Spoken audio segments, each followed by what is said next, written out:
है ना, 90% वो चैप्टर हो चुका है बच्चों। ऑल राइट, तो आई होप आप सभी ईमानदारी से अपना टेस्ट दे रहे हैं, है ना, विदाउट टेकिंग नोट्स हेल्प या गूगल हेल्प। सो ठीक है, तो इसी के साथ बच्चों फिर स्टार्ट करते हैं पेपर डिस्कशन। तो सबसे पहले ट्राई करना, देखना चाहती हूँ मैं आप लोगों ने कितना एनालिसिस किया है पेपर का, ठीक है, देन फिर मैं उसको करवाती हूँ। चलिए आए।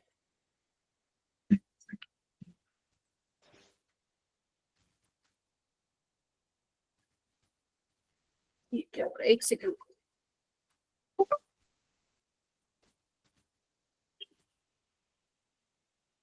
ठीक है बच्चों, सो फर्स्ट क्वेश्चन मैं फिर बोल रही हूँ, मैंने वो वाले क्वेश्चंस लिए हैं यहाँ पे जो आप में से बहुत बच्चों को प्रॉब्लम हुई है करने में, वो वाले क्वेश्चंस जो हैं यहाँ पे लिए। तो यहाँ पे बेसिकली मैं दोनों का पेपर डिस्कशन कराऊंगी, 13 जुलाई वाला that was your major test 2 and कल वाला, ठीक है। एंड तो so this was one of the question from your major test 2। तो एक बार देखो आवाज, आई होप आवाज आ रही हो। हाँ, तो बेसिकली स्क्रीन विजिबल है सबको? Yes ma'am. Yes ma'am. ठीक है, तो आप एक बार पढ़ने की कोशिश करो, इसको क्या दिया हुआ है। Assuming that sea water is 3.50% mass by mass aqua solution of NaCl, can anyone tell me what does this mean? 3.50% mass by mass का मतलब क्या है, कोई मुझे बताएगा? हाँ जी, can anyone tell me? Yes, 3.5 gram in 100 gram. बोलो बोलो, किसने बोल बताया है ना? किसने लिया है बेटा? मेरे को स्क्रीन पे दिख नहीं रहा कि किसने बताया है। अनुज आपने? Yes ma'am. हाँ, सो आई गेस मैं सिर्फ अनुज को पढ़ाती हूँ, आई फील। ठीक है, 3.50 ग्राम NaCl किसमें प्रेजेंट है बेटा? 100 ग्राम सॉल्यूशन में, ठीक है। आपको क्या निकालना है? Molality of sea water is x, then the find out the value of 100x। All right, तो मोलालिटी निकालनी है। मोलालिटी का फॉर्मूला कोई मुझे बताएगा except Anuj? Can anyone tell me the number of moles of solute per kg आगे? Upon volume. upon kg क्या kg? mass weight in solvent in kg। अब mass बच्चों of solvent। आप खुद अपने आप को थोड़ा सा देखो कि आप लोग एक फॉर्मूले में अटक रहे हो, and you will be going to appear in JEE mains. I am not talking about advance का लेवल, वो आप लोगों के लिए बहुत ज्यादा है, बिकॉज आप लोगों का भी मेंस का भी नहीं है, राइट। सो अभी आप स्टक हो रहे हो मोलालिटी के फॉर्मूले में, और जेईई मेंस में कैसे टाइप के क्वेश्चंस आते हैं आप लोगों को पता है। सो बच्चों आप लोगों को अपना बेसिक अंडरस्टैंडिंग भी होनी चाहिए। आई नो ये सॉल्यूशन चैप्टर का है, तो देखो आपको रिवाइज तो करना पड़ेगा। ऐसा तो है नहीं टीचर आगे करवाता जा रहा है तो आप पीछे का भूलते जाओगे, ऐसा तो नहीं होना चाहिए ना। एटलीस्ट ये वाली चीजें तो ऐसे हैं, अगर आप 2 महीने भी नहीं पढ़ते हो ना तो भी आपको मोलालिटी की डेफिनेशन पता होनी चाहिए। तो नंबर ऑफ मोल्स क्या होंगे गिवन मास? मोलर मास क्या होगा NaCl का? 23 प्लस 35.5 दैट इज 58.5। 58.5। 58.5। अब यहाँ पे मास ऑफ सॉल्वेंट निकालना है, हमारे पास तो नहीं है, हमारे पास तो सॉल्यूशन का मास है, सोल्यूट का है। तो मैं क्या करूंगी, 100 में से माइनस कर दूंगी सोल्यूट का मास, ठीक है। ऑल राइट, तो इसको जब आप सोल्व करोगे तो कितना आएगा, कोई मुझे बताएगा? Can anyone tell me? या मुझे करना है सोल्व?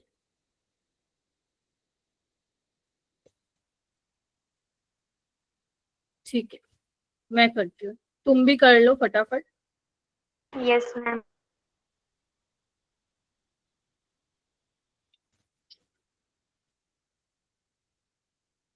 तो बेसिकली ये नीचे सॉल्व करने पे आ रहा है 5645.25। ये 1000 से मल्टीप्लाई होगा।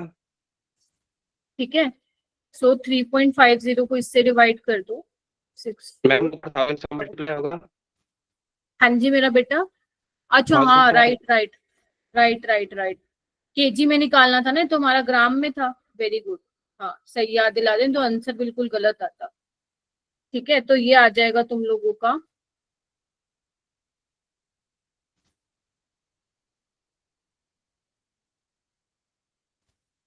5.25, ये आ रहा है मेरा बेटा 0.62।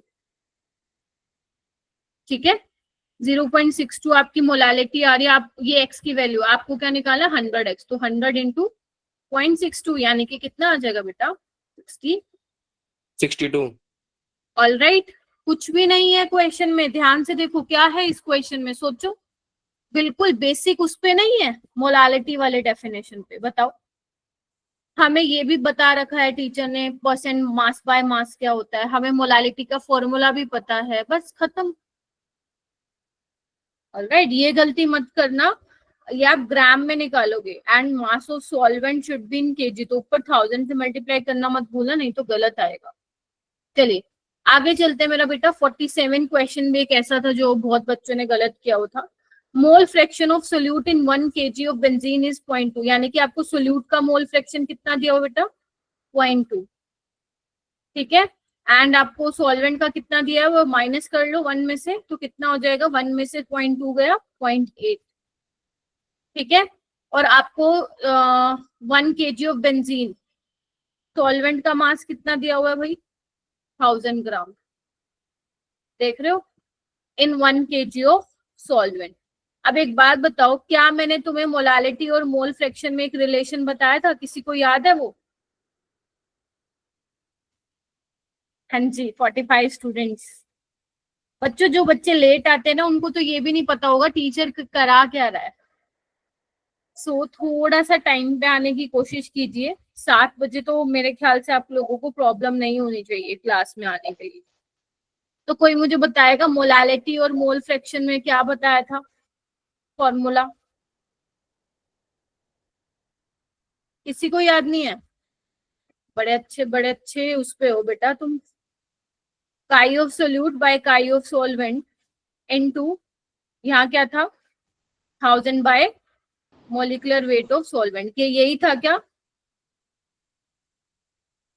आवाज नहीं आ रही है कि मेरी? आ रही है मैम।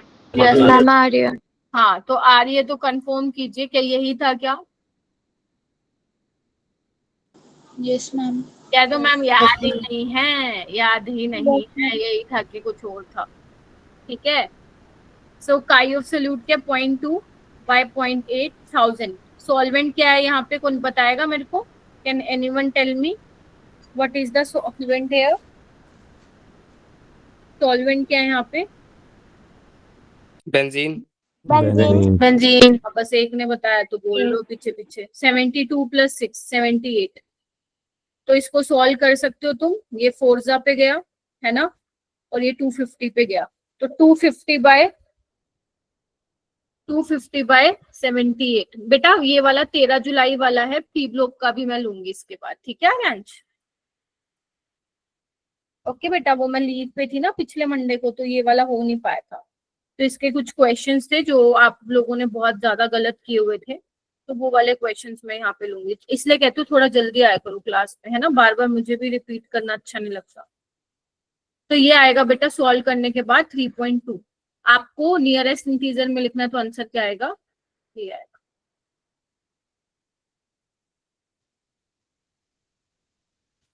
चलिए ये वाला क्वेश्चन करिए बेटा।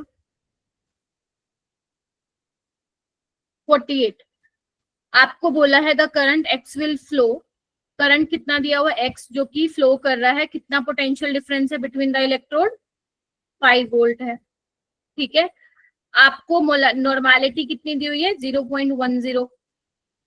आपको इक्विवेलेंट कंडक्टेंस भी दी हुई है बेटा, 100 साइमन सेंटीमीटर स्क्वायर पर इक्विवेलेंट। निकालना क्या है, ओके सेल कांस्टेंट भी दिया हुआ है बच्चों, जी स्टार 0.25 सेंटीमीटर इनवर्स। निकालना क्या है, 10x की वैल्यू निकालनी है, यानी कि you have to find out first i निकालना है। तो क्या कर सकते हैं, कोई मुझे बताएगा, कोई मुझे बताएगा how to approach this question?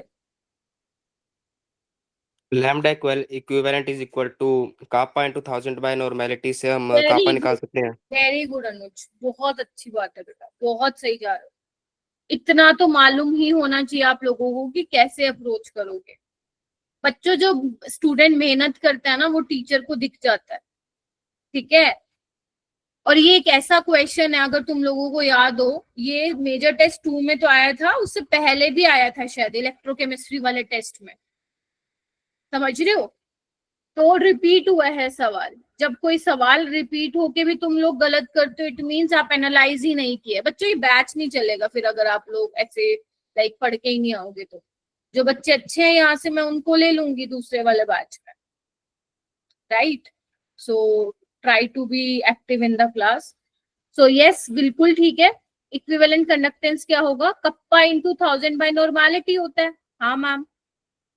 अच्छा, अब कप्पा क्या होता है? कप्पा होता है जी इंटू जी स्टार।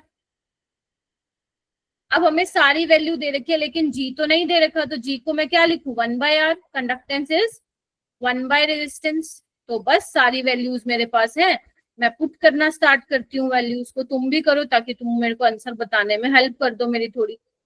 तो 100 जी स्टार है 0.2 इंटू 1000 डिवाइड बाय रेजिस्टेंस तो हमें निकालना है ना। नॉर्मेलिटी दी हुई है 0.10, ठीक है। तो क्या होगा देखो एक बार, ये 100 से 100 कैंसिल आउट हो जाएगा। 0.10 इंटू R2, तो R क्या आ जाएगा? 20 आ गया। 20 ओम। चेक करो, मैंने कोई कैलकुलेशन एक तो नहीं की। फलक ठीक है बेटा? यस मैम 20 आ रहे हैं। ठीक है, हाँ जी। Yes, ma'am, 20. तो Yes, R ma'am, 20 आ को अपने को पोटेंशियल डिफरेंस दिया, करंट निकालना है। तो ओम्स लो पता है तुम लोगों को, V is equal to I R. तो I क्या हो जाएगा? V बाय आर, यानी कि V क्या हो जाएगा? V आपको दिया हुआ है 5, रेजिस्टेंस क्या है? 20। तो ये कितना हो जाएगा? 1/4. 1/4। 1/4 बोले तो 0.25। 1/4. आपको क्या नहीं, ये आ गई x की वैल्यू। I किसके बराबर है? x के बराबर। आपको निकालना है 10x, ठीक है। तो 10x कैसे आएगा? 10 इंटू 0.25। तो कितना आ जाएगा मेरे बच्चों?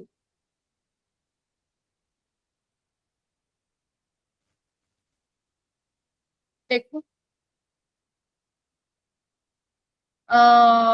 ओके, एक यहाँ पे गड़बड़ होगी।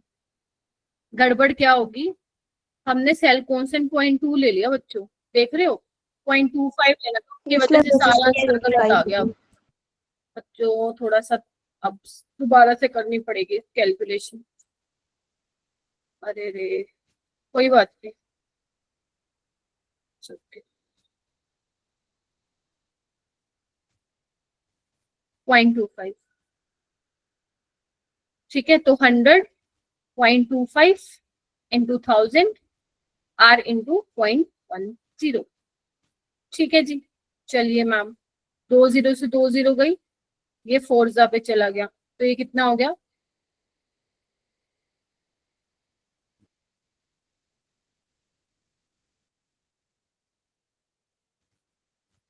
25 आ गया बेटा। 25. Yes ma'am. Yes, ma'am, 25. तो अब आई होप ठीक है। तो आपको करंट निकालना है 5/25, यानी कि कितना हो जाएगा? 1/5, यानी कि कितना हो गया? ये 0.4 0.2. 0.2।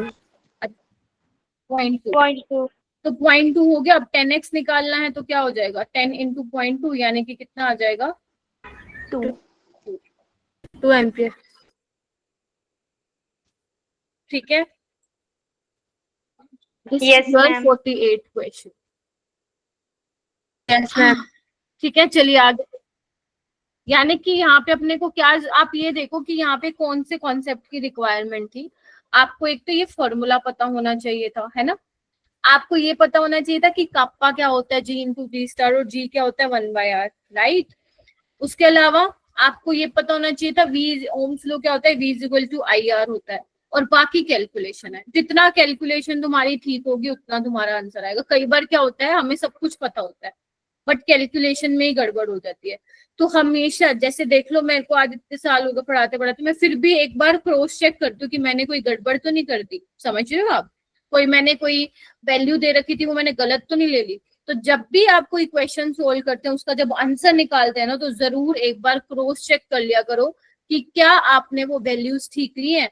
दैट इज वाई मैं हमेशा वैल्यूज पहले लिखती हूँ ताकि मेरे को दोबारा से क्वेश्चन में जाके ना देखनी पड़े वैल्यू, और मुझे पता चल जाए कि अगर गलत वैल्यू ले ली है तो हमेशा आप किए गए क्वेश्चन को जब आप सॉल्व करते हो तो एक बार जरूर क्रॉस चेक करो, क्योंकि जो आप लोगों के गलत होते हैं ना क्वेश्चन, जब आप बोलते हो मैम कैलकुलेशन मिस्टेक हो गई, मैम सिली मिस्टेक हो गई, उसी को ही बोलते हैं ये।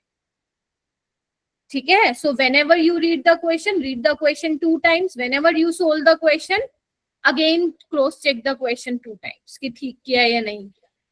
ये हैबिट जितनी जल्दी बनाओगे ना उतनी जल्दी तुम्हें सही लगेगा। अब आगे देखो यहाँ पे क्या है, resistance of A one normal solution. Resistance कितना दिया हुआ है, 50 ओम दिया हुआ है। Calculate the equivalent conductance of the solution if 2 platinum electrode, कितना दिया हुआ, लेंथ दिया हुआ और एरिया, यानी कि क्या निकालना है, ये निकालना है आपको। लेंथ कितनी है मेरा बेटा, 0.1 सेंटीमीटर, एरिया कितना है 4.2 सेंटीमीटर स्क्वायर। तो इससे मैं जी स्टार निकाल सकती हूँ L/A। Yes ma'am. Yes, ma'am. कितना आ जाएगा, 0.5 आएगा, 0.5 आएगा। Yes ma'am 0.5। Very good. चलिए अब हमें निकालना क्या है, इक्विवेलेंट कंडक्टेंस निकालना। चलो हम निकाल लेते हैं। तो कप्पा इन 2000 बाय नॉर्मेलिटी, तो इक्विवेलेंट कंडक्टेंस हमें निकालना है। कप्पा डायरेक्ट तो नहीं दे रखा, नॉर्मेलिटी 1 नॉर्मल है, तो जी कितना है नहीं दे रखा मैम, रेजिस्टेंस दिया हुआ है और ये दिया हुआ है 0.5। 1/r into G star. ठीक है, सो 1/r इंटू जी स्टार इंटू 1000। बोलो क्या कहते हो, तो ये कितना आ गया, ये तो 10 आ गया मैम डायरेक्ट। बोलो क्या कहते हो, आंसर आ गया 10। Yes, ma'am. Yes, ma'am. मुश्किल है, हो जाएगा। ठीक है, चलिए और क्वेश्चन देखते हैं और कौन सा आपने गलत किया है। आपने जो बच्चों ने, मैं एक बच्चे की बात नहीं कर रही यहाँ पे, मैं पूरी क्लास की बात कर रही हूँ। तो पूरी क्लास में ही बच्चों ने वो क्वेश्चंस जो है गलत किए हुए हैं जो मैंने लिए, और इंटीजर बेस तो बहुत ज्यादा बच्चों ने जो है उसमें गड़बड़ की हुई है। जैसे देखो ये वाला क्वेश्चन है, आपको केसी निकालना, that is your equilibrium constant. किसके लिए निकालना है मेरा बेटा, Cu + 2, 10 + 2 गिव्स, बोलो 10 + 4 + कॉपर। हाँ जी, और इस फॉर्म में कह रहे हैं निकालना, तो अभी तुम भूल जाओ, पहले तुम आंसर निकाल के फिर उसको इस फॉर्म में आप कंपेयर करना। Getting my point? ठीक है, फिर हम क्वेश्चन पे आएंगे। आपको दिया क्या हुआ है, रिडक्शन पोटेंशियल दिया हुआ है ना, चलो मैम निकाल लेते हैं। कॉपर +2 2 इलेक्ट्रॉन लेके कॉपर बनाएगा और हमें इनोड सेल दिया हुआ है इतना। ठीक है, 10 + 4 2 इलेक्ट्रॉन लेके 10 + 2 में चेंज हो जाएगा और हमें कितना दिया हुआ है 0.15। लेकिन हमें 10 + 4 कहाँ चाहिए मेरा बेटा, राइट हैंड साइड। तो घुमा दो इसको, घुमाना ही पड़ेगा मैम, और क्या? Yes, ma'am. घुमा दो मैम, चलो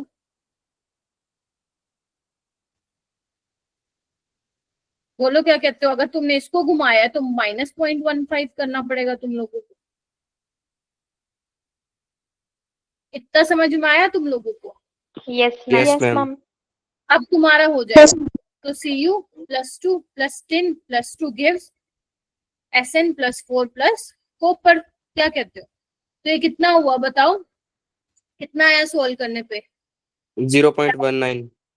0.19. वेरी गुड मेरे बच्चों, 0.1. इतना आ गया। चलो मैम, अब हमें इक्विलिब्रियम कांस्टेंट निकालना। तो मैम आपने कहा था ई सेल तो 0 होता है, तो E naught cell is equal to 0.0591, इन्होंने बोला भी इतना लेना है, बाय एन फैक्टर 2 हो जाएगा, लोग केसी, हाँ या ना?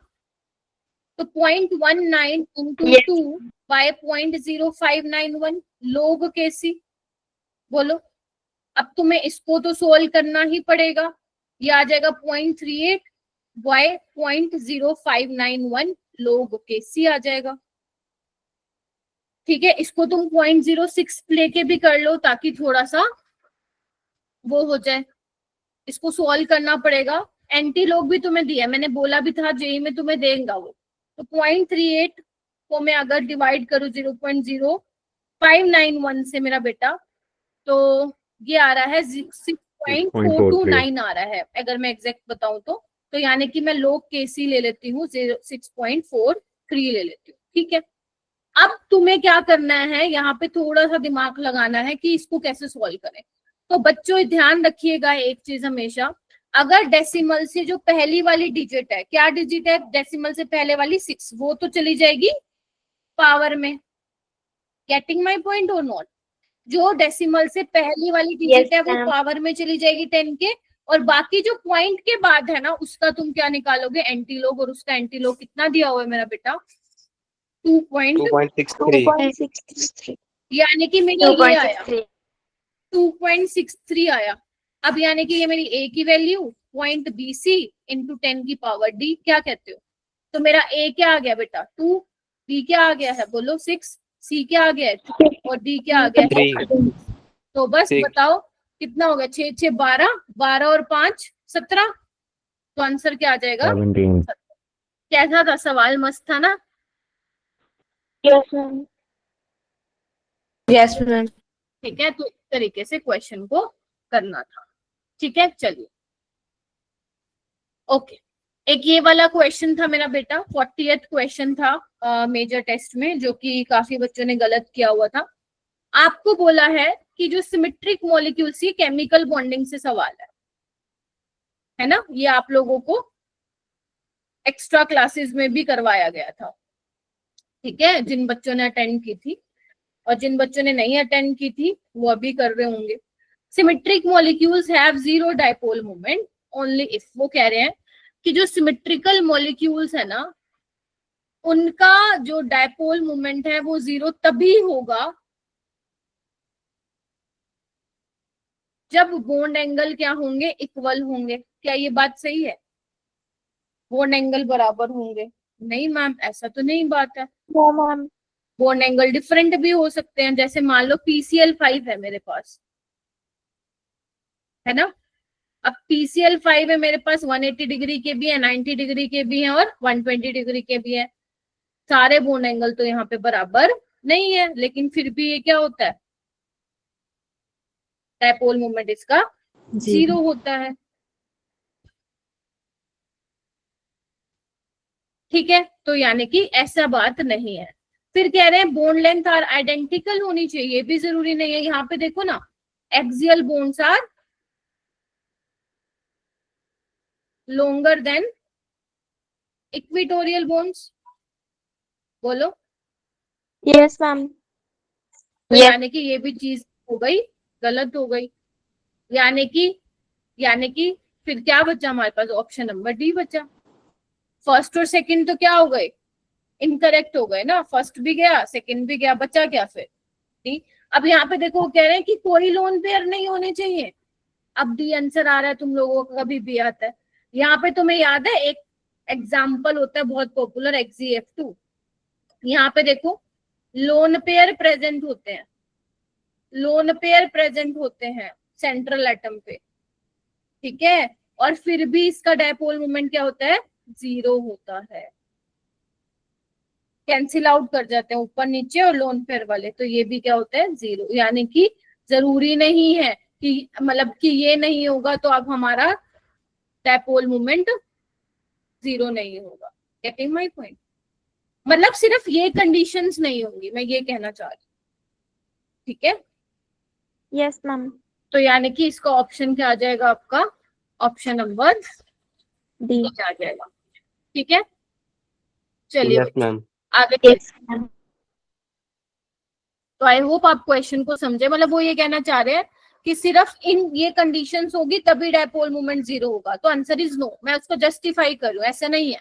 अगर और कोई केस भी होता है जहाँ पे बॉन्ड एंगल नहीं इक्वल होते, जहाँ पे बॉन्ड लेंथ आइडेंटिकल नहीं होती, जहाँ पे लोन पेयर होते, तब भी डायपोल मोमेंट क्या होता है, जीरो होता है, ठीक है। चलिए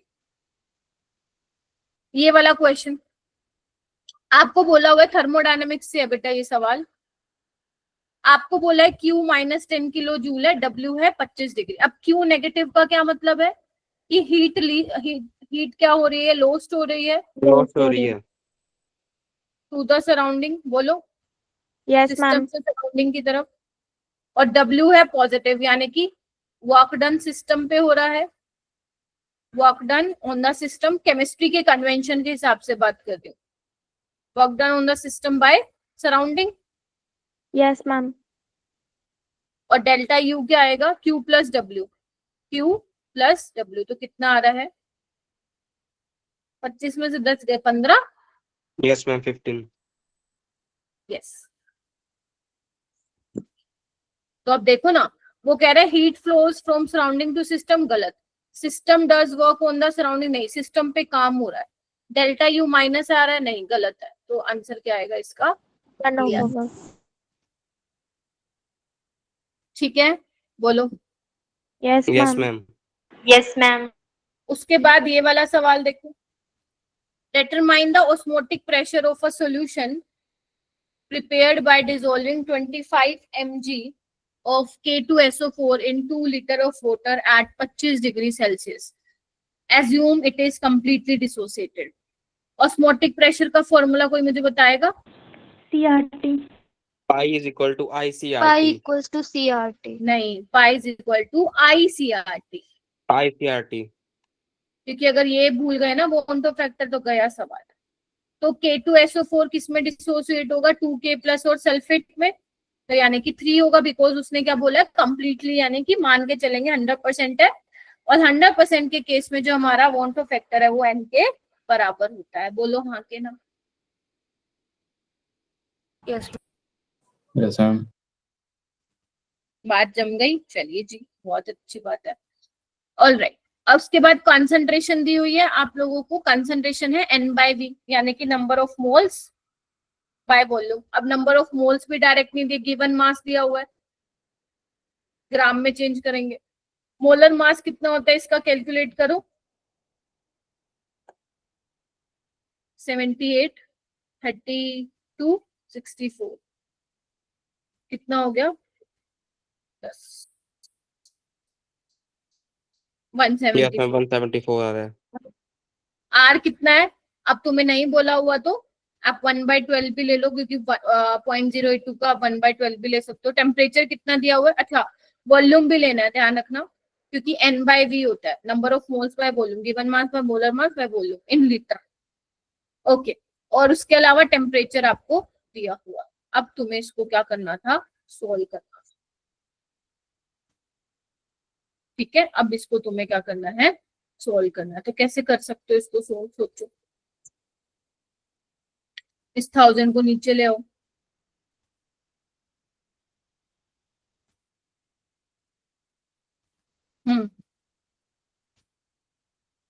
करके बताओ इसको सोल्व बेटा।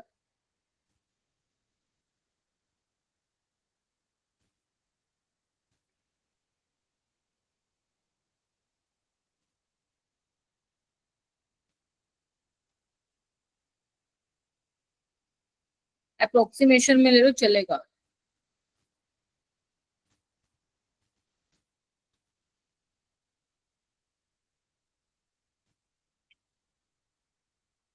आपको सोल्व करना पड़ेगा, करके जल्दी बताओ मेरे को कितना आ रहा है, नहीं तो मैं करती हूँ।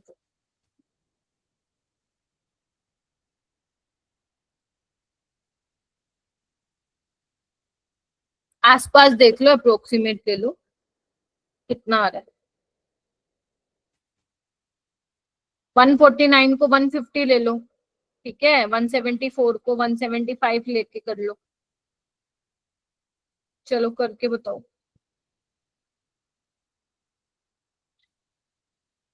5 पॉइंट समथिंग आएगा,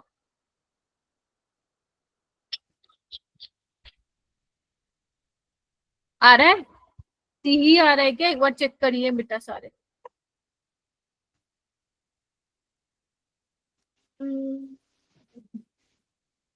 Yes, ma'am. 5 point something आ रहा है, यही है. 5.25 आ रहा है, ठीक है, तो यानी कि C option would be the correct, ठीक है। ये तो आसान है, वैसे यूनिट का भी जरूर देख लेना, कई बार एग्जामिनर यूनिट में फंसा देता है। चलो ये वाला क्वेश्चन करो। आपको क्या दिया हुआ है मेरा बेटा, आपको दिया हुआ था कि 4NO2 plus O2 gives 2 N2O5, मतलब जब 2 मोल ऑफ N2O5 बन रहा है NO2 और O2 से, तो एंथैल्पी ऑफ रिएक्शन दिया हुआ है -11 किलो जूल। ध्यान रखना, एंथैल्पी ऑफ रिएक्शन और एंथैल्पी ऑफ फॉर्मेशन तब बराबर होते हैं जब 1 मोल कंपाउंड की फॉर्मेशन हो रही होती है, क्योंकि जो एंथैल्पी ऑफ फॉर्मेशन होता है जब वो हम तब डिफाइन करते हैं जब 1 मोल कंपाउंड की फॉर्मेशन हो रही है। तो डेल्टा HR यानी कि एंथैल्पी ऑफ रिएक्शन को आप एंथैल्पी ऑफ फॉर्मेशन का नाम नहीं दे सकते हो। अगर आपने हेज़लो किया होगा तो ये बात जरूर पढ़ा होगा। Yes, उसके ma'am. बाद कह रहे हैं कि if N2O5 solid is formed instead of N2O5 gas, मतलब गैस की जगह मेरा सॉलिड बना होता तो मेरा डेल्टा HR क्या होता। और इन्होंने सब्लिमेशन भी दिया हुआ। सब्लिमेशन मतलब क्या होता है? सॉलिड से गैस, बोलो। तो सॉलिड Yes, से ma'am. गैस मतलब Yes, ऐसे ही दिख रहा होगा, बोलो। Yes, Yes, ma'am. ठीक है, अच्छा मैम, yes, ma'am. ठीक है। और ये क्या है आपका? ये गैस है, ठीक है। अब वो कह रहे हैं ध्यान से, और कितना दिया हुआ है ये मेरा बेटा? 54 दिया हुआ है ना, एंथैल्पी ऑफ सब्लिमेशन 54 Yes, दिया हुआ है। ma'am. ठीक है मैम, ये भी ठीक है। वो कह रहे हैं if N2O5 solid is form, यानी कि इसको पलट दूं मैं, बोलो क्या कहते हो? Yes, Yes, ma'am. yes, ma'am. मैं दोबारा से लिख लूं सारी इक्वेशन ताकि कंफ्यूजन ना हो। एक तो ये दिया हुआ है मेरा बेटा -111 किलो जूल, है ना। चलिए मैम, ये भी ठीक है। अब इसको मैं पलट दे रही हूँ, मतलब गैस से सॉलिड की तरफ, क्योंकि वही बोला है। और ये गैस है, जो लिख लो गैसियस स्पीसीज है कौन सी, ये है। अगर अब मैं इसको ऐड करूंगी मेरा बेटा, तो यहाँ पे क्या बात बनने वाली है? देखो, ये गैसियस वाला तुम तभी कैंसिल कर पाओगे जब ये भी क्या होगा? 2 होगा, यानी कि 2 × 54 करना पड़ेगा, हाँ या ना। तो ये से Yes, ये ma'am. कैंसिल हो जाएगा, तो 4NO2 plus O2 gives 2N2O5 solid. यही तो बोला है इसने, है ना, कि if N2O5 solid is form instead of N2O5 gas, तो क्या होगा? Delta HR। तो 54 2 कितना हो गया आपका? 108। तो -111 प्लस 108 कितना हो गया मेरा बेटा? कर दो इसको सोल्व, कितना आ गया बताओ? ओके, ठीक है, ऑल राइट। आपको आंसर किस में निकालना है? किलो जूल में निकालना है। किलो जूल में आप लोगों को आंसर निकालना है। ये कितना दिया हुआ था? -111, और ये दिया हुआ है 54। आपने इक्वेशन को पलटा है तो इसको भी माइनस करना पड़ेगा, यस और no? Yes, ma'am. Yes, ma'am. तो बस यानी कि क्या हो जाएगा फिर? -219 -219 kg। मैं फिर बोल रही हूँ, अपने आंसर निकालने के बाद 2 बार उस आंसर को जरूर चेक करना है, कोई गड़बड़ तो नहीं करती। ये हैबिट बना लो अपनी, कि जब भी तुम कोई क्वेश्चन सोल्व करते हो, हमें कई बार कॉन्फिडेंस होता है कि भाई हमने तो एकदम ठीक किया है, और वो एक्चुअल में क्या होता है, मैं ये नहीं कह रही हूँ मोस्ट ऑफ द टाइम वो गलत होगा, बट कई बार वो गलत हो सकता है। तो हमेशा हैबिट बनाओ, 2 बार स्टेटमेंट को रीड करना है, करने के बाद जरूर एक बार ऑप्शन को देख लो और जो तुमने किया है, और ना एक तरीके से सोल्व करते हैं। ऐसा नहीं तुम गचड़ पचड़ बना दो और तुम्हें खुद ही नहीं समझ में आए तुमने क्या सोल्व किया। क्योंकि पेपर में तो क्या होता है ना, आप एक के बाद एक सोल्व करते हो। पेपर अटेम्प्ट करने का भी एक तरीका होता है। जैसे मान लो तुमने क्वेश्चन 1 अटेम्प्ट किया, ठीक है, तुम्हारा हो गया। अब तुम कहते हो कि मैम बाद में आऊंगी, मैं चेक करने आऊंगा, तो ध्यान रखना सोल्व करने के बाद एक लाइन जरूर खींच देना, ताकि तुम्हें पता रहे, डिफरेंशिएट कर पाओ क्वेश्चन 1 कौन सा था, क्वेश्चन 3 कौन सा था। नहीं तो ऐसे गचड़ पचड़ बना देते हो, बाद में तुम्हें ही नहीं पता चलेगा कि भाई साहब कौन सा था मेरे वाला क्वेश्चन। समझ गए? क्वेश्चन नंबर 2 मान लो नहीं आता ना, नहीं आता, सपोज, छोड़ दो जगह, फिर आओ क्वेश्चन नंबर 3, नहीं आता, छोड़ दो जगह। क्वेश्चन नंबर 4 सोल्व करो, लाइन खींचो, ताकि आपको पता रहे आप क्या कर रहे हो। क्लियर है ये वाली मेरी बात? Yes, ma'am. Yes, ma'am. Yes, ma'am. I hope अभी क्लियर हो गया होगा। चलिए नेक्स्ट क्वेश्चन पे चलते हैं। ये वाला क्वेश्चन तो याद करो, ये पहले भी आया था केमिकल काइनेटिक्स से। तो आपको रेट कांस्टेंट दिया हुआ है मेरा बेटा, कितना दिया हुआ है 2 × 10⁻⁻⁴ लीटर पर मोल पर सेकेंड, है ना। अब पहले तो रेट कांस्टेंट की यूनिट से चेक करो कि ये कौन से ऑर्डर की रिएक्शन है मेरा बेटा, कौन से ऑर्डर की है। जनरल फॉर्मूला ये होता है बेटा रेट कांस्टेंट की यूनिट का। तो अगर एन को तुम Second 2 ले order लोगे, reaction. यस, तो ये सेकेंड ऑर्डर की रिएक्शन। आपको क्या बताना है, ए की कॉन्सेंट्रेशन बतानी है जिसपे रेट ये हो जाएगा। तो रेट क्या होगा, के ए स्क्वायर, बोलो। तो ए स्क्वायर क्या हो जाएगा मेरा बेटा, रेट बाय के रेट कांस्टेंट, यानी कि 1/12 × 10⁻⁻⁵ by 2 × 10⁻⁻⁴। बोलो हाँ के ना। Yes, Yes, ma'am. ma'am. ठीक है, हो गया मैम, बहुत सही। अच्छा, अब ना थोड़ा सा दिमाग लगाना है। अब ना तुम अगर ऑप्शन देखोगे तो अजीब तरीके के ऑप्शंस दिए हुए हैं यहाँ पे, 1/12, 1/20, है ना, √5/3, है ना, अंडर रूट 1/5/2, 5/3, 1/12। तो आपको इसको कुछ इस तरीके से बनाना है ताकि इनमें से कुछ बन जाए। समझ रहे हो बेटा? माइक म्यूट करिए, माइक म्यूट कीजिए बेटा, ठीक है। Sorry ma'am. कोई बात नहीं बेटा। तो कैसे करूंगी, ध्यान से सोचना। क्या मैं इसको ऐसे लिख लूं, -+4 कितना हो जाएगा, 10⁻⁻1, हाँ या ना। तो मैं इसको नीचे लेके आ सकती हूँ क्या? Yes, ma'am. Yes, ma'am. ठीक है मैम, ले आओ। Yes, ma'am. ठीक है, देखना।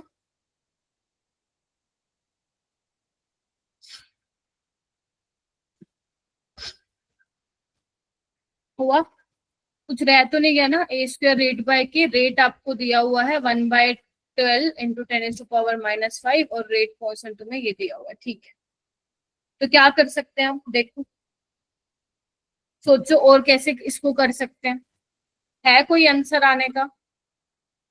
बताओ बताओ बताओ।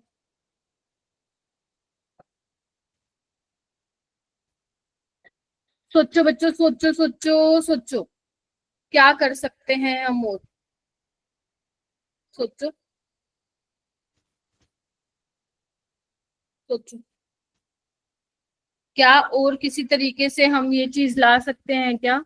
सोचना तो पड़ेगा, क्योंकि फिर ये नहीं तो छोड़ के आना। और ये छोड़ने वाला सवाल नहीं है मेरा बेटा, ये छोड़ने वाला सवाल नहीं है। क्या करें अब हम, देखो सोचते हैं हम कि मैम 1/20 चाहिए नीचे, एंड कुछ √5 समथिंग है, 3 या 2 है, यानी कि पक्का 5 समथिंग कुछ बन रहा होगा, बोलो। Yes, ma'am. Yes, ma'am. ठीक है, Yes, ma'am. ठीक है, 5 से मल्टीप्लाई कर दे, 5 से डिवाइड कर दे, ऐसा क्या? चलो देख लेते हैं, करके देख लेते हैं। 5 से मल्टीप्लाई, 5 से डिवाइड। मैम यहाँ पे नीचे 10 कर दे रहे हो और ऊपर 10⁻⁻⁴ हो जाएगा, तो नीचे 1/12 × 1/20 आ जाएगा। अरे नहीं, रुक जाओ रुक जाओ रुक जाओ, मैं चाहती हूँ सारे बच्चे सोचो, ठीक है, सारे बच्चे सोचो, ठीक है। हाँ, तो क्या करे, 5 से मल्टीप्लाई कर दे, 5 से डिवाइड कर दे, बोलो। Yes, ma'am. Yes, Yes, ma'am. ma'am. ठीक है, अब Yes, बताओ, ma'am. अब कुछ बना, अब क्या बनेगा, बोलो। 1/12 × नहीं नहीं 10 नहीं, to the ध्रुव power आप नहीं, आप नहीं, आप नहीं, आप नहीं, बाकी बच्चे सोचेंगे, क्योंकि Yes. पहले भी आ चुका है क्वेश्चन। सोचो भाई, सोचो।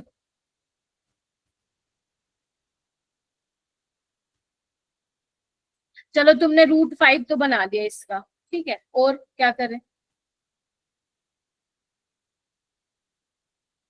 अब ये सोचो कि ये कैसे आएगा, 3 कैसे आ सकता है? इसको हम क्या लिखे, 14 लिख दे और नीचे 10 आएगा, ये लिख दे, ठीक है, बोलो। कर सकती हूँ ना ये? Yes, ma'am. अच्छा, और बोलो। अब मैम ये 1 14 कहाँ से आया? क्या हुआ? अच्छा 240, सॉरी 240 2 जा 20, 240 मैम 12 2 जा 24। अब बताओ और क्या लिख सकते हैं इसको? 24 को क्या लिख सकते हैं बताओ? 40 into 6. 40 into 6, उससे क्या होगा? कुछ होगा? 16 into 83 15. Under root 16 into 15. 16 into, ठीक है।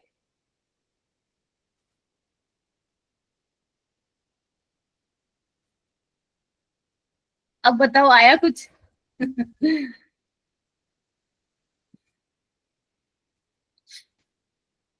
बताओ।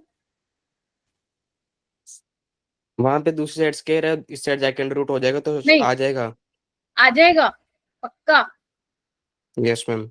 देखो आपका यहाँ पे क्या हो जाएगा, इधर देखो, इसको मैं हटा देती हूँ, हटा दूं ये वाला?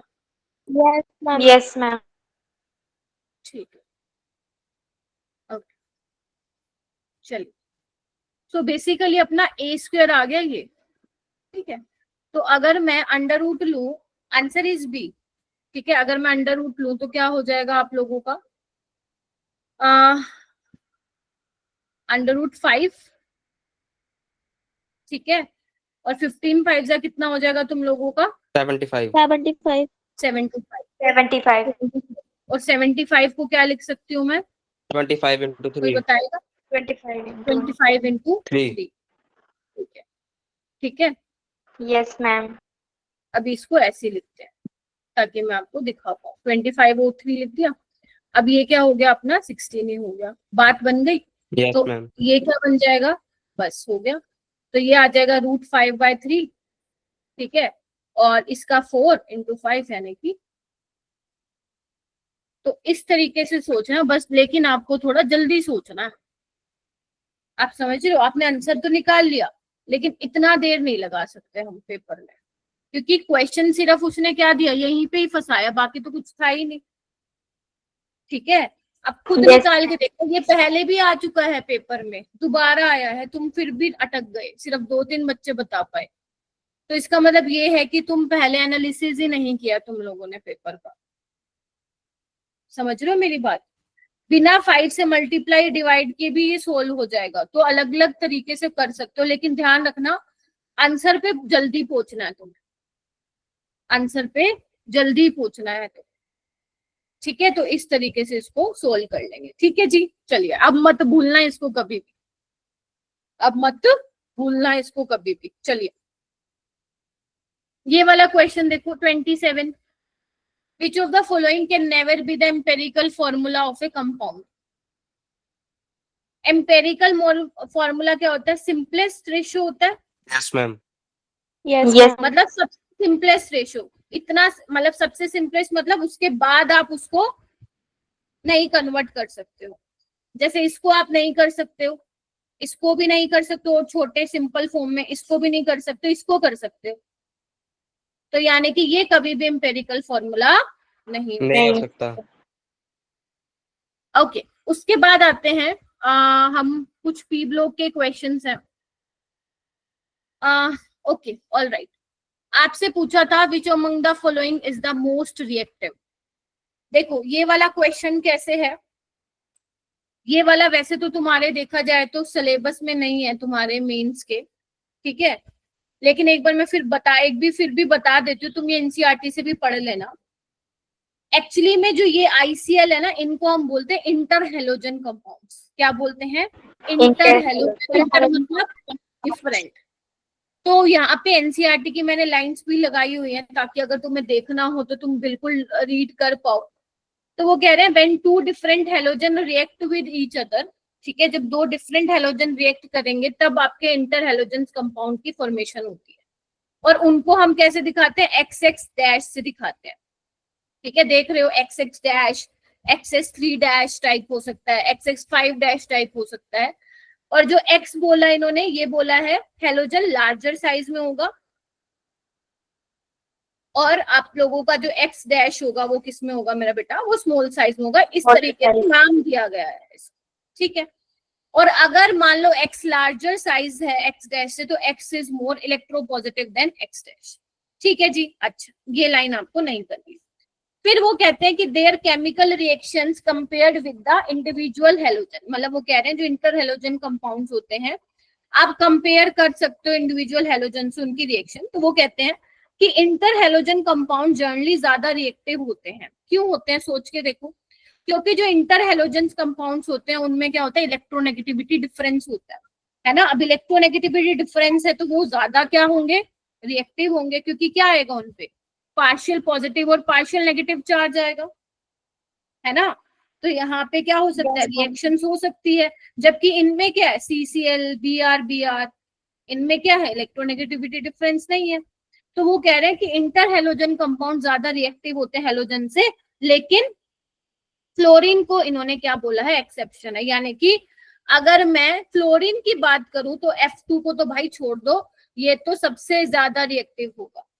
अगर फ्लोरीन के सामने आप इंटर हेलोजन कंपाउंड रख दो और आपको बोला जाए कि बेटा कौन ज्यादा रिएक्टिव है, तो आंसर इज F2, क्योंकि फ्लोरीन। भाई ये तो एक तो छोटा है, ठीक है, बॉन्ड डिसोसिएशन एनर्जी कम है, तो ये तो भाई सब जाएगा F नेगेटिव में, ये तो बहुत ज्यादा रिएक्टिव होगा।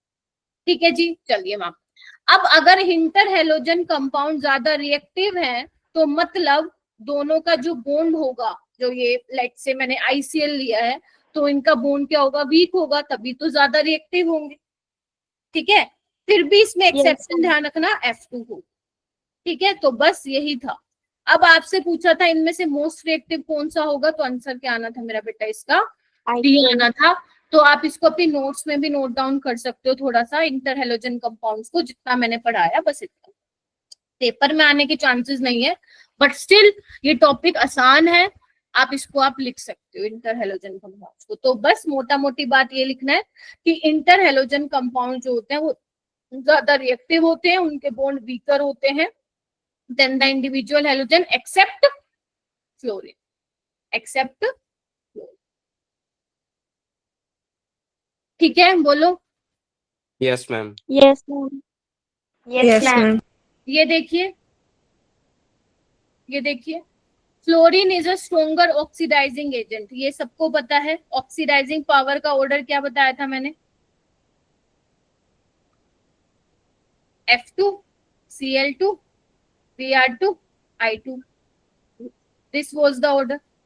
वो कह रहे हैं कि फ्लोरीन ज्यादा ऑक्सीडाइजिंग एजेंट होता है, किस वजह से होता है वो आपको बताना है। तो किस वजह से होता है, एक तो मैम फ्लोरीन का जो बॉन्ड लेंथ है वो कम है, इंटर इलेक्ट्रॉनिक रिपल्शन है जिसकी वजह से जो बॉन्ड डिसोसिएशन एनर्जी है वो कम है। ठीक है, ऑलराइट, ठीक है मैम, ये ठीक है बात। उसके अलावा F2 जो है, अब क्योंकि बॉन्ड डिसोसिएशन एनर्जी कम है तो ये भाई साहब F नेगेटिव में जाना चाहता है, और जैसे ये बनता है हाइड्रेशन, बहुत ज्यादा एनर्जी रिलीज होती है, मतलब हाइड्रेशन एनर्जी भी अच्छी खासी ज्यादा है ना। और ये बनने का एक ये भी रीजन है कि इसके पास एक ही इलेक्ट्रॉन कमी है तो एक्सेप्ट भी करना चाहता है, मतलब इलेक्ट्रॉन एफिनिटी भी इसकी अच्छी है। तो यानी कि फ्लोरीन ऑक्सीडाइजिंग एजेंट है, उसमें कौन कौन से फैक्टर अपना योगदान दे रहे हैं, dissociation energy, enthalpy of hydration या heat of hydration, you can say electron affinity, ionisation potential का कोई लेना देना नहीं है फ्लोरीन के स्ट्रॉन्ग ऑक्सीडाइजिंग एजेंट की तरह बिहेव करने में। Are you getting my point? Yes, yes ma'am. Ma'am. फिर बोल रही Yes, हूँ, ma'am. ऑक्सीडाइजिंग एजेंट में आयनाइजेशन पोटेंशियल का लेना देना नहीं है। ठीक है, चलिए आइए, ये वाला क्वेश्चन बहुत ज्यादा इंपॉर्टेंट है। मैंने आपको पी ब्लॉक में ऐसा क्वेश्चन नहीं कराया, रीजन क्योंकि ये पढ़ाया जाता है बेटा ग्रुप नंबर 14। ये सवाल है ग्रुप नंबर 14 का। अब पेपर में यहाँ पे इसलिए आ गया है क्योंकि इसमें नाइट्रोजन इंक्लूड था, तो इसीलिए उन्होंने ग्रुप 15 to 18 वाले में डाल दिया है। लेकिन हाँ, ग्रुप 14 में आप पढ़ते हो, और एक बहुत इंपॉर्टेंट सवाल जो है माना जाता है जेई की परीक्षा में। ठीक है, चलिए, होता क्या है, आपको बोला है इनमें से किसकी पिरामिडल शेप नहीं है। तो एक बात बताओ मैम, ये तो पिरामिडल है, देखते Yes, जाओ। ma'am. फिर सी वाले में आओ, मैम ये भी पिरामिडल है, Yes. अमोनिया से कंपेयर कर लो। मैम बी में ये भी, इसका नाम होता है ट्राई सिलाइल अमीन। नाम लिखना चाहते हो तो लिख भी सकते हो। मैम ये भी और मैम ये भी, फिर मैम क्वेश्चन क्या पूछा हमसे? देखो ना, सबका पिरामिडल है कि नहीं है? मैम है। Yes ma'am. अब यहाँ पे होता है एक कॉन्सेप्ट जिसका नाम होता है मेरा बेटा बैक बॉन्डिंग। क्या नाम होता है? बैक बॉन्डिंग, मतलब पीछे से आएगा कोई अपने इलेक्ट्रॉन देने। अब एक बात बताओ मेरा बेटा, यहाँ पे नाइट्रोजन के पास क्या है? लोन पेयर है 2p में, ठीक है। बेसिकली sp3 हाइब्रिडाइजेशन है ना इसकी। तो नाइट्रोजन के पास लोन पेयर है और नाइट्रोजन के पास क्या होती है? 2p ऑर्बिटल होती है। कार्बन के पास भी 2p होती है, लेकिन कार्बन के पास लेने के लिए कुछ नहीं है। इसके पास तो है देने के लिए इलेक्ट्रॉन, लेकिन इसके पास लेने के लिए नहीं है। क्यों? ऑक्टेट कंप्लीट है। तो यहाँ तो ये क्या रहने वाला है? पिरामिडल ही रहने वाला है, कोई शक की दुराई नहीं है। आगे बढ़ो। फॉस्फोरस के पास क्या है? इलेक्ट्रॉन देने के लिए, लेकिन कार्बन के पास तो नहीं है लेने के लिए, है ना। तो ये भी क्या रहेगा? पिरामिडल रहेगा। लेकिन यहाँ पे देखो मेरा बेटा, आप लोगों को पता है जब आप कार्बन से नीचे आते हो सिलिकॉन में, तो उनके पास वेकेंट ऑर्बिटल होती है। तो सिलिकॉन के पास क्या होती है? 3d ऑर्बिटल होती है, हाँ या ना। तो यहाँ पे नाइट्रोजन के पास p ऑर्बिटल है और यहाँ पे d, तो यहाँ पे हो जाती है मेरा बेटा p pi d pi, back bonding हो जाती है। p pi d pi back bonding. ये क्या करता है? लोन पेयर इसके वैकेंट d ऑर्बिटल में क्या दे देता है? इसको यहाँ पे दे देता है, ठीक है। वो इसके भी दे सकता है, इस वाले में भी दे सकता है और इस वाले में भी दे सकता है। तो जैसे ही इसके d ऑर्बिटल में, वैकेंट d ऑर्बिटल में इलेक्ट्रॉन देगा, तो partial bond double bond character आ जाएगा। यस और नो? लोन पेयर तो गए गायब। Getting the point? तो ये क्या करता है? जब बैक बॉन्डिंग होती है ना, तो अब लोन पेयर तो खत्म, जो रिपल्शन क्रिएट कर रहे थे, क्योंकि उसने तो इलेक्ट्रॉन डेंसिटी दे दी।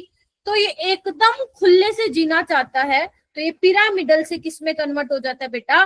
प्लेनर मॉलिक्यूल में कन्वर्ट हो जाता है। वेरी गुड, ट्राइगोनल प्लेनर में कन्वर्ट हो जाता है पिरामिडल से। Reason? Due to p pi d pi back bonding. p मतलब नाइट्रोजन के p ऑर्बिटल यूज हो रहा है और यहाँ पे सिलिकॉन का d ऑर्बिटल यूज हो रहा है। That is why p pi d pi back bonding, ठीक है। मैम फॉस्फोरस में ऐसा नहीं होता है क्या? फॉस्फोरस के पास, मतलब सिलिकॉन के पास d ऑर्बिटल है, फॉस्फोरस के पास देने के लिए है? नहीं, इसमें ऐसा नहीं होता। क्यों नहीं होता है मेरा बेटा? क्योंकि फॉस्फोरस का साइज क्या होता है? यहाँ पे बड़ा है इस फॉस्फोरस का साइज, ठीक है। इसके पास होती है, हमारे पास 3p होती है और इसके पास होती है 3d। Getting my point? तो इनके बीच की जो ये ओवरलैपिंग होती है ना, वो इतनी अच्छी नहीं होती जितनी अच्छी किसमें होती है मेरा बेटा? ट्राइसिलाइल अमीन में होती है। इसका नाम होता है ट्राइसिलाइल अमीन, ठीक है। तो इसमें बैक बॉन्डिंग नहीं होती इतनी अच्छी तरह से, इसमें ज्यादा बेटर तरीके से बैक बॉन्डिंग होती है। तभी वो क्या करता है? अपने आप को प्लेनर मॉलिक्यूल का रूप ग्रहण कर लेता है। इसीलिए इसका आंसर क्या आएगा मेरा बेटा? बी ऑप्शन आएगा। बहुत प्यारा क्वेश्चन है, जबरदस्त इंपॉर्टेंट है। जब मैं 13-14 ग्रुप पढ़ाऊंगी तब पढ़ाऊंगी, लेकिन ये क्वेश्चन मेरे एक एक बच्चे के नोट्स में होना चाहिए। क्लियर है आप सभी को? एक Yes, एक ma'am. बच्चे के नोट्स में होना Yes, चाहिए। ma'am. इसको लिखो और मेरे को कंफर्म करो, हाँ मैम लिख लिया है।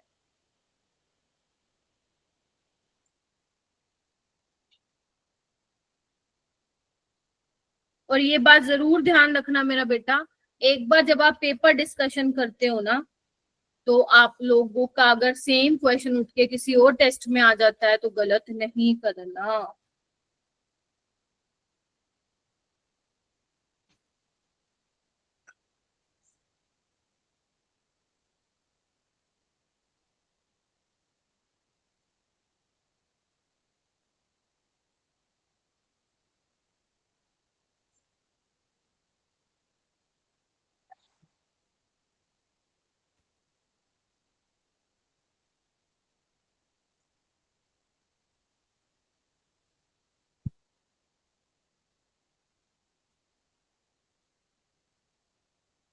हो गया? Yes, ma'am. Alright.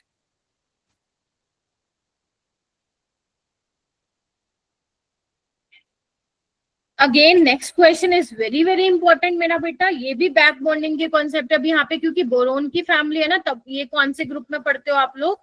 Group number आप 13 में पढ़ते हो। तो इट्स ओके, अगर 25 क्वेश्चन में 2 3 4 ऐसे क्वेश्चन आ भी जाते तो कोई प्रॉब्लम नहीं है।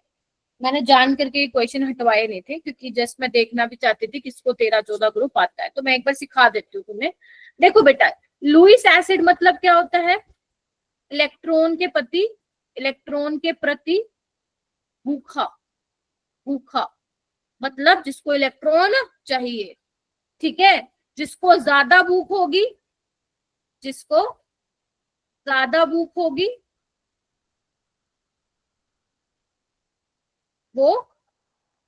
वो ज्यादा या उतना ही स्ट्रॉन्ग लुईस एसिड हुआ। क्या ये Lewis बात acid है होगा। मेरा बेटा? Yes, ma'am. ये लाइन जरूर लिखिएगा। तो अगर मैं बेटा बात करूं BF3 की, और अगर मैं बात करूं BCl3 की, और अगर मैं बात करूं मेरा बेटा BBr3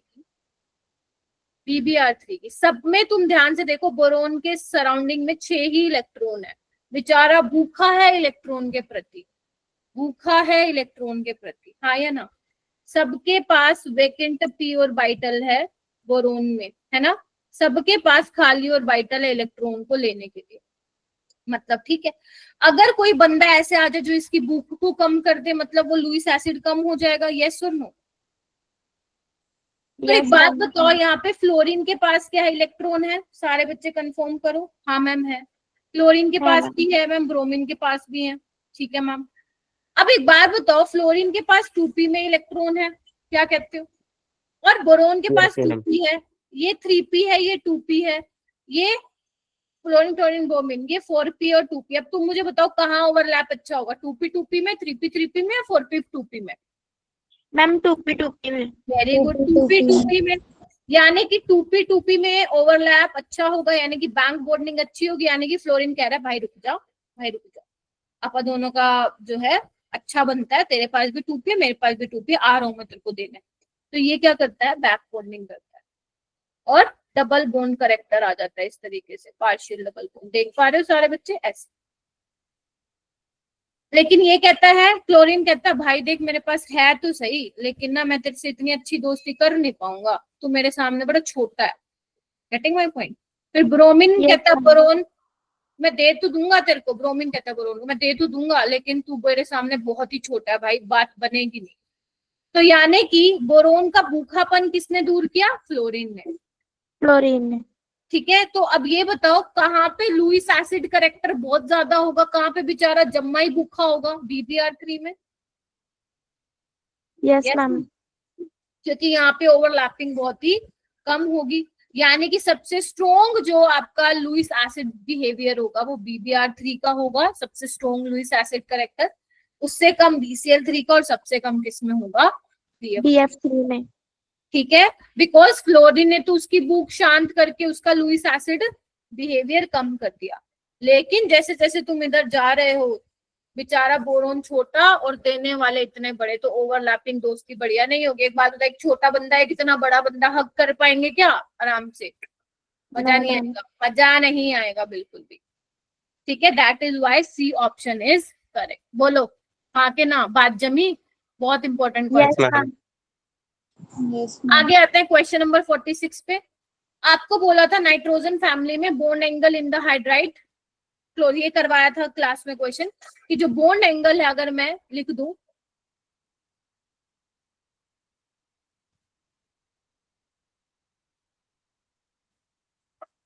अच्छा फोस्फोरस रह गया, कोई बात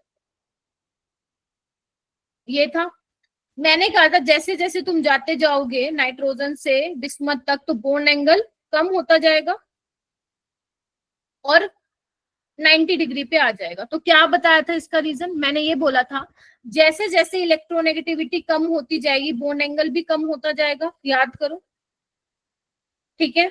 याद तो होगा नहीं। नाइट्रोजन के केस में क्या होता था, कोई मुझे बताएगा? नाइट्रोजन के केस में नाइट्रोजन इलेक्ट्रोनेगेटिव है, तो ये क्या करता था? बॉन्डिंग पेयर को अपनी तरफ शिफ्ट करता था। तो बॉन्ड पेयर में रिपल्शन होने की वजह से एंगल ज्यादा होता था। आपसे पूछा है डिक्रीज क्यों हो रहा है, 90 डिग्री पे क्यों आता है, क्या बेसिक स्ट्रेंथ डिक्रीज इंक्रीज हो रही है, ये गलत है। वैसे भी बेसिक स्ट्रेंथ डिक्रीज होती है, ठीक है, ये गलत है अपना बेटा। ऑलराइट, बोलो हाँ के ना। और वैसे भी इसका रीजन भी नहीं है, Yes, ma'am. देखो सुनो ध्यान से, बहुत ध्यान से, ये इसका रीजन भी नहीं है। 90 डिग्री इसलिए होता है कि इलेक्ट्रोनेगेटिविटी कम होती रहती है, बॉन्ड एंगल कम होगा। दूसरा कि यहाँ पे इन वाले केस में हाइब्रिडाइजेशन नहीं होती है, तो जो लोन पेयर रहते हैं वो प्योर पी ऑर्बिटल में रहते हैं, तो इसीलिए एंगल क्या हो, वहां पे हाइब्रिडाइजेशन नहीं होती, इसलिए एंगल किसके आसपास रहता है, 90 डिग्री के। तो ये बिल्कुल ठीक है। बॉन्ड एनर्जी से कोई लेना देना है ही नहीं, तो ये भी हटा दो, वैसे गलत भी है। Bond energy down the group क्या होती है, डिक्रीज होती है। फिर वो कह रहे हैं bond pair of electron become nearer. ध्यान से सुनना, जैसे जैसे आप जा रहे हो 90 डिग्री पे एंगल जा रहे हैं, यानी कि बॉन्ड एंगल कम हो रहा है, तो बॉन्ड पेयर ऑफ इलेक्ट्रॉन तो दूर जा रहे हैं ना, सेंट्रल एटम से, पास थोड़ी ना आ रहे हैं। Getting my point? तो ये भी क्या हो गया, गलत। तो आंसर कितना आना चाहिए इसका, 1। Okay. 1. ये देखो ये वाली, how many are the correct statement. HCl क्या वीक एसिड होता है? नहीं मैम, HCl तो स्ट्रॉन्ग एसिड होता है। No, ma'am. Ma'am. क्योंकि बॉन्ड लेंथ ज्यादा होती है, H+ निकल जाता है। डाउन द ग्रुप 17 में बॉइलिंग पॉइंट बढ़ता है, हाँ मैम बढ़ता है, मास बढ़ता है। क्लोरीन की क्या लोअर इलेक्ट्रोनेफिलिटी होती है? मैम पूरे पीरियोडिक टेबल में ज्यादा होती है, हटाओ। Cl2 की क्या लोअर बॉन्ड डिसोसिएशन होती है? नहीं मैम, सबसे No, ज्यादा ma'am. ही Cl2 होती है, फिर Br2 की, फिर F2 की, फिर I2, यानी कि ये भी गलत। इसका भी क्या आना था, ऑप्शन नंबर 1। भागो भागो भागो, बस भागना चालू कर दिया करो, पढ़ना चढ़ना तो है नहीं। ये वाला क्वेश्चन, निक्टोजन में आपका फास्फोरस जो है, आपको पूछा total oxidation state, total sum of oxidation state in the compound obtain on. क्या मैंने ये एनसीईआरटी में मार्क कराया था तुम्हें? नहीं याद? H3PO3 वाली रिएक्शन जिसमें वो डिस्प्रपोर्शनेशन रिएक्शन शो करता है, एक बनता है H3PO4 और एक बनता है PH3। यहाँ पे -3 ऑक्सीडेशन स्टेट है, और यहाँ पे कितनी है मेरा बेटा, +3. +5 +5. ऐड करो दोनों को, 2 2. ऐसे ही सवाल जेई में भी आएंगे तुम लोगों के। क्वेश्चन नंबर 49 देखो, how many sentences regarding nitrogen as a relatively inactive element. मतलब हमने पढ़ा था नाइट्रोजन जो होता है वो लीस्ट रिएक्टिव होता है, इनर्ट होता है। इसके पीछे दो होते हैं मेन रीजन, एक तो मैम ट्रिपल बॉन्ड होता है, और बॉन्ड डिसोसिएशन एनर्जी बहुत ज्यादा होती है, इसलिए क्या होता है, इनर्ट होता है। तो इसकी दो ही स्टेटमेंट ठीक है। पता नहीं आप लोग 2, 4, 5, 6 कैसे इसको टिक कर रहे थे, समझ नहीं आया। स्टेबल कॉन्फ़िगरेशन का कोई लेना देना नहीं है। आपसे पूछा क्यों रिएक्टिव नहीं है, क्यों इनर्ट है, तो उसके पीछे दो ही तो मेन रीजन है मेरा बेटा। बॉन्ड डिसोसिएशन एनर्जी बहुत ज्यादा है क्योंकि नाइट्रोजन N2 के फॉर्म में एग्जिस्ट करता है, राइट। स्टेबल कॉन्फ़िगरेशन का नहीं है लेना देना, एटॉमिक रेडियस इलेक्ट्रोनेगेटिविटी का नहीं है। हाँ होती है, ज्यादा हाई होती है, बट आपसे पूछा क्या गया, आप उसके अकॉर्डिंग मार्क करना था, बताना था। तो ये दो मेन फैक्टर। उसके बाद है sum of number of electron shared in the form of nitrogen. तो बताओ भाई नाइट्रोजन कितने शेयर करता है, 6 इलेक्ट्रॉन। ऑक्सीजन कितने करता है, 4, मतलब कितने हैं, 4 है ना। और हीलियम तो भाई साहब 0। तो आंसर कितना, 10 10. तो ये वो वाले क्वेश्चन थे जो आप में से, आप लोगों में से काफी बच्चों ने गलत किए हुए थे। मैं ये नहीं कह रही सबने किए हुए थे, बट ये वाले कुछ क्वेश्चन थे। अगर इसके अलावा भी कुछ और क्वेश्चंस थे जो तुम्हें लगता है कि मैम हमारा वो गलत हुआ था, तो आप वो मुझे डाउट सॉल्विंग ग्रुप में भेज सकते हो, आई विल सॉल्व। ठीक है, Yes, ma'am. मेन ये वाले क्वेश्चन थे। ठीक है जी, अब हमारा कल क्लास है ना, तो कल क्लास है तो मैं आप लोगों को खत्म करा दूंगी आपका D&F लोग, ताकि जो है आप लोग अपनी टेस्ट की भी तैयारी शुरू कर दो, क्योंकि 90% मैंने बेटा आप लोगों को करा दिया है। ठीक है जी, बोलो। Yes, ma'am. Yes, ma'am. ma'am. Yes, ma'am. Yes, ma'am. ठीक है, Yes, ma'am. ठीक है बच्चों, ठीक है बच्चों, फिर कल मिलते हैं। Alright, Yes, ma'am. Okay, ma'am. Okay, ma'am. Thank you, ma'am. Okay, ma'am. Bye. Bye, okay ma'am. बच्चों, Bye, ma'am. बाय बच्चों, बाय.